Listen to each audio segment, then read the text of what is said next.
Wuthering Waves anniversary is around the corner, and well, the rewards felt underwhelming. Genshin started this trend of terrible rewards for anniversary, and everyone's feeling like Kuro is following this same path. And well, I can't blame them. Anniversary is supposed to be a celebration of the players. It's supposed to be a time where devs give back to the players that got them this far. And as far as rewards go, these announcements were not it. It is very underwhelming to say the least, and a lot of players are unhappy. But it isn't all bad. Kuro responded by opening up a Discord channel and saying, hey, look, we hear you guys. Give us your feedback, both good and bad. Now this channel was pretty much immediately shut down because people don't know how to behave themselves, but at least Kuro is listening. All right.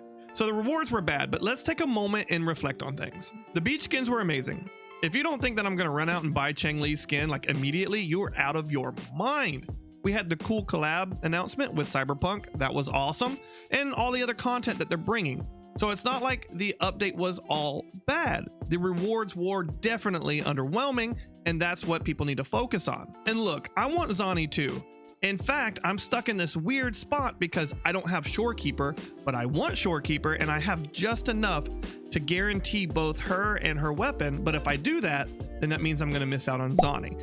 And I really want that character. But if you were expecting Kuro to just give you Zani for free, a free limited 5-star, I hate to say this, but you're being a little greedy. This is an unreasonable expectation of a developer. I would have liked to see maybe a 5-star selector for like the 1.0 characters or something like that. I think that would be more in line with what an anniversary should be, but expecting a free brand new unit limited 5-star, I think you're reaching for the moon on this one. Now let's talk about the banner system that everybody's complaining about and saying it's super predatory and it's super bad, they're Genshin and this is blah blah.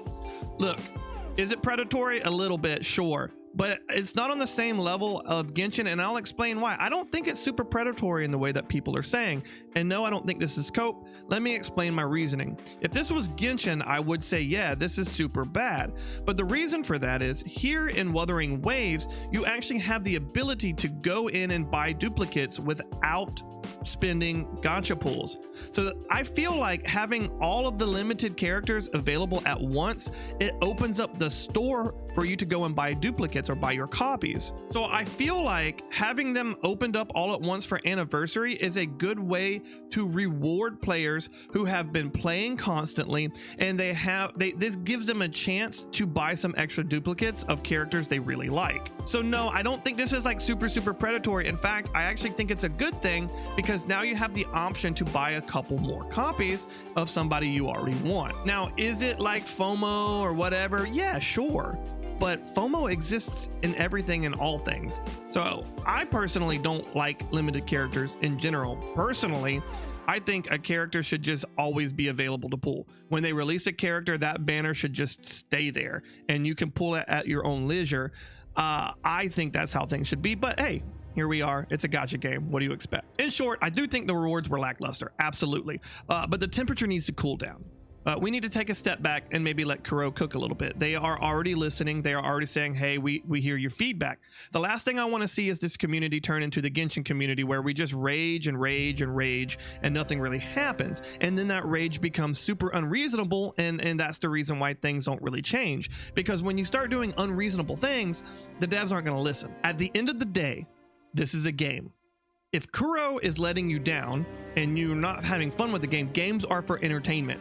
So if you're not being entertained, stop playing it. The best feedback for developers is revenue loss. If players could learn this fact and let their neurotic fixation on pixels go, then we would be able to affect change on a much better scale. Because when you just rage and do crazy things, people are unwilling to listen to that. But what they will listen to is if players just say, hey, we don't like this and stop playing, we're not going to play it. Then the developers, I guarantee you, their ears will perk up and they'll say, uh-oh, our pocketbook just got hit and we need to pay attention to what's going on. So overall, I would say, yes, this anniversary, the rewards were a letdown.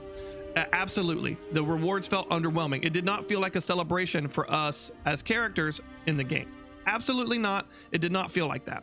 However, temperatures do need to cool down a little bit because at the end of the day, this is just a game. And if you're not having fun, Just really stop playing.